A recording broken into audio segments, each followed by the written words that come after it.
Yo, so guys, welcome back to another video. This is a reaction to a channel called Exerbia. I don't think I've ever watched any videos from this channel before. And the video is Sleep is Just Death Being Shy. I saw this popping up on my feed a couple times when I was checking it, and I've caved in and I've now come to react to it. But I don't know what to expect. I don't know if it's, I mean, I look at the views and I look at the likes and it seems like it's a good video, but I don't know what to expect. So I mean, yeah, obviously if I enjoy this, maybe I'll do some more reactions to this channel. And yeah, but links are in the description to my Patreon if you want to see some more videos of mine and you want to suggest me some videos to do that. Maybe I can't post to YouTube. Links are all there. But let's jump into this and see what this is about. I was maybe 6 years old, driving somewhere at night with my dad, and I took a little nap and I woke up and he said, "Where did you go?" And I said, "I don't know." And he said, "Well, what do you reckon sleep is for?" And I said, "I don't know." And he said, "Sleep's kind of weird though, huh?" And I said, "Yeah." And he said, "Sleep is a lot like dying, really, isn't it?" And I said, "I'm 6 fucking years old." The Greek god of sleep is called Hypnos. He has a brother called Thanatos, and he's the god of death. This is going to be a jolly 10 minutes. Sleep makes no sense. It leaves us completely defenseless for hours on end, and it probably isn't even for safe. It does make sense because you're resting. You're like resting from what you've been doing the previous day or whatever. And like recuperating so you can get ready to go the next day. Energy either. Compared to just lying around awake, sleep will save you about 100 calories or a banana of slightly above average girth. Humans need about 8 hours sleep a night, but our animal friends vary wildly. Koalas prefer 22 hours, bunnies about 9. Wait, so koalas being lazy is actually true? They're like 22 hours sleep. What is the point? What is the actual point? Elephants need just 4, and however badly your day is going, I would like to invite you to just enjoy this picture of an elephant calf taking a nap for a moment. There, that's better, isn't That is it? cute. No, me neither. But whatever sleep is for, it's so essential that nature wired it into almost every half-intelligent organism on the planet. For example, dolphins. If they slept like us, they would drown because they don't have gills and they need oxygen. So they sleep unihemispherically. That is, they float just below the water and one side of their brain sleeps while the other stays awake, then they swap over. Human death rehearsal, excuse me, I mean sleep, is a bit more straightforward. Teeth, toilet, spot of hysterical crying, and it's off to the land of Nod. Stage 1, brainwaves slow down a bit. Stage 2, your pulse will slow down and you'll begin producing sleep spindles, which are little bursts of brainwaves that, well, we don't know what they do exactly, but they look a bit like that. So, yeah. Stages 3 and 4 are the deepest levels of sleep. Growth hormone is released, tissue is being repaired. Then stage 5, rapid eye movement or REM stage. Your brain kindly paralyzes your body, mostly. The eyes roll about, the face twitch. Yeah. And as someone who has a lot of sleep, I say sleep problems. I have a lot of dream problems. Like I'll have sleep paralysis. I'll have all these kinds of things. But I'll also have it like where, so yes, 2 days ago I had it. I woke up in my dream, but in my head I thought I was awake. So then everything that was happening felt so real. It was horrible, but it wasn't sleep paralysis. It was kind of different. It wasn't like it was a bad dream, but it wasn't like demons and stuff. It was just a bad dream. It wasn't a nice dream, but it felt so real. And I woke up and I felt like, what the fuck? Like I felt it in my stomach a little bit, you know, like a bit like anxious or whatever for a good half an hour after. But yeah, I don't know why, but the sleep paralysis or the paralysis from being asleep is so jarring, man, because I feel it all the time. Which is brainwaves go mental, and this is where about 80% of dreams occur. Anyway, the funny part about all this, of course, is when we're not dreaming while asleep, where do we go? It's just black. It's just oblivion every night, over and over, because sleep... Well, I always say to myself, sleeping is like teleporting through time. Because say you want to wait for something. Say you're really excited for something, you've got to go somewhere, you got this, you got that, and you can just sleep for 4 hours. The time will just be over, and like you've just teleported through time, but obviously everyone else's time has been the same. It's so weird to me. I always find it when I get deep into that, it's so strange because like you're going through time instantly, but everyone else is the same. It's the same time for them if they're awake. Sleep is just death being shy. If we got news that an asteroid was approaching, scheduled for arrival, say 60 years from now, and it was so gigantic it would wipe out our entire civilization, we would probably go fucking nuclear. Riots, war, maybe end the world before the asteroid even arrived. And yet, there is an asteroid approaching slowly in the distance, but it only gets one of us at a time, and we practice for it every night, and its name is death. With an asteroid, the whole species would be gone in a few days, probably. With death as it stands today, though, maybe we take comfort in the fact that even though we'll be gone, the world will still carry on without us.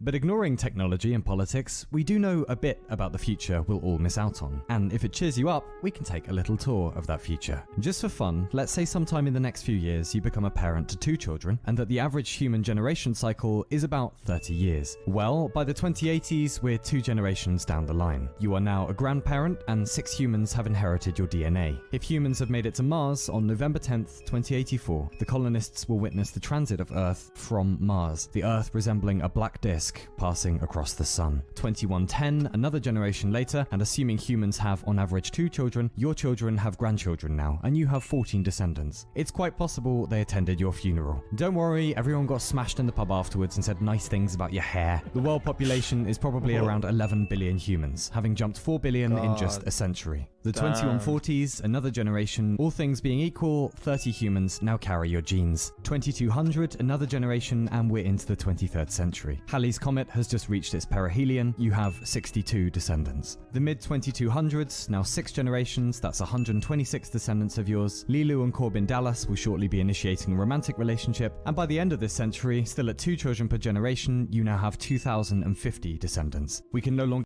Oh my days. That jumped up quick. even speculate what culture and technology looks like, so year 12,000 AD, 240 generations later. If sex is even still in fashion, you now have at least several million Sex is in fashion.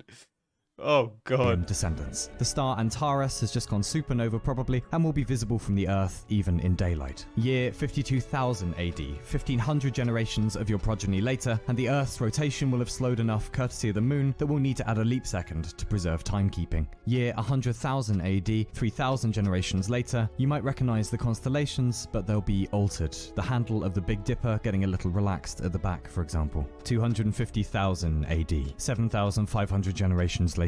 Loihi, currently a submarine volcano in 2019, will have risen out of the ocean and become a volcanic island. 2 million AD.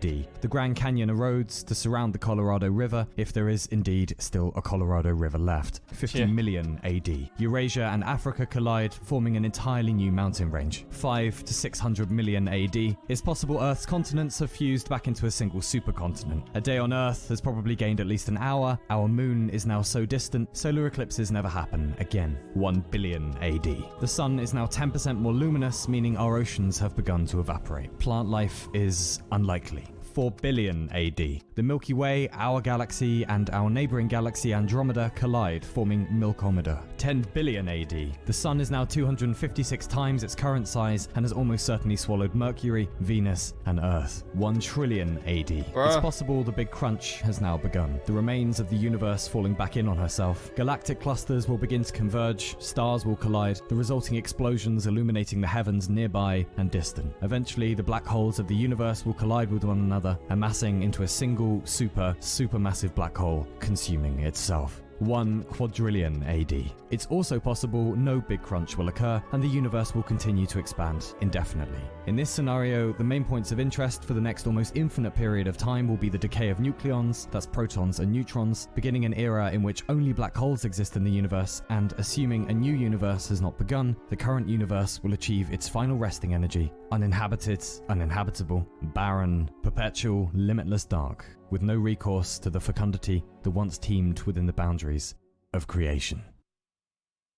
We all must have gone through that phase as a kid when it hit us, well, people die eventually, and mum and dad are people, and I'm a person, so, oh god! Some of us, including your pompous narrator here, never recovered from that phase. It is simply too much to live as the only animal that knows its projects and loves and lifetimes are limited, and when the animal is gone, after a while, it'll be as though the animal never was at all. And that is a notion too wide and spiky to fit inside the head. The things we will miss after we're gone. The parties, the births of humans we would come to love, or the walks, or the hugs, or the plucky steps into the dark our species will take yet. Homo sapiens, yeah right, Homo nihilus, more like. The only animal conscious of its approaching demise, and conscious of the world's approaching demise too. I suspect you, like me, have run into these people in life who are terribly clever and yet terribly broken, because they've looked into the abyss and concluded that on a long enough timescale, and in a universe so wide and apparently indifferent, we have no ultimate significance, and the point has dropped out of everything for them. But there is a middle way. Between denial, I'm so fucking important, look at my bank balance, etc., and despair, there's no point to anything if we all just go off into the dark, etc. Because the world is just as fantastical as it is horrific, and it's just as arbitrary to lose hope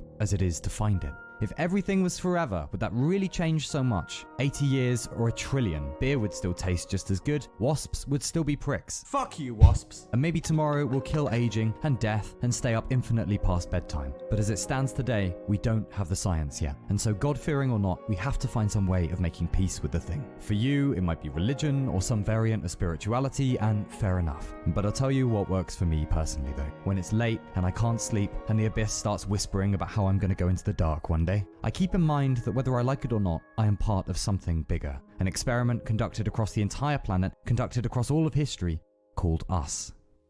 Somewhere in the future, we are gone, and someone who loves us is remembering us. Somewhere ahead of that, they are gone, and someone who loves them is remembering them. The interminable rise and fall of generations. How many of us have been and gone down here since we became Homo sapiens? Billions at the very least. To have stubbed one's toe, to have heard a new word and looked it up, to have yelled at the GPS as though it's the GPS's fault you got lost, to have watched another human blowing their nose or picking their teeth or something equally disgusting, and quietly thought to oneself, oh fuck, I've fallen in love with you, haven't I? Just to have been anything. What a weird honor. If sleep is just death being shy, then waking up is atoms being miraculous. The fact that for about 80 years atoms know they're even atoms at all, courtesy of being humans. Birth, death, the silly bit in between. If none of it has any ultimate significance, if on a cosmic scale none of it matters, does that really fucking matter? We won't last forever, but while we're here, what a silly decision it would be to waste our day out in the cosmos. That brief period of time when matter woke up. On a world as interesting as this one, with hair as excellent as yours, with all the other talking carbon units around us, who we can hang out with and be fond of and talk shit to and keep the abyss well at bay.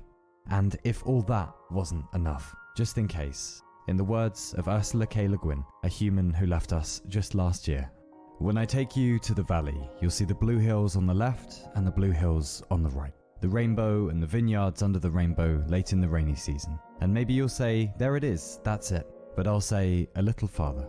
And we'll go on, I hope.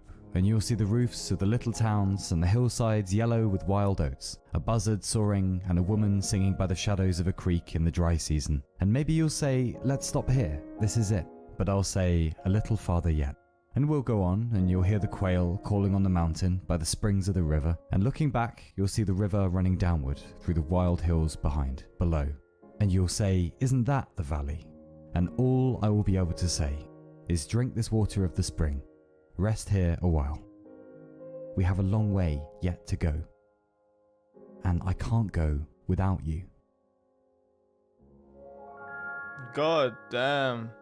That had me silent as hell, man. I literally didn't know what to say. I was just watching it like, wow, like this is the sort of stuff that I like watching, but it's just like a lot to take in, you know?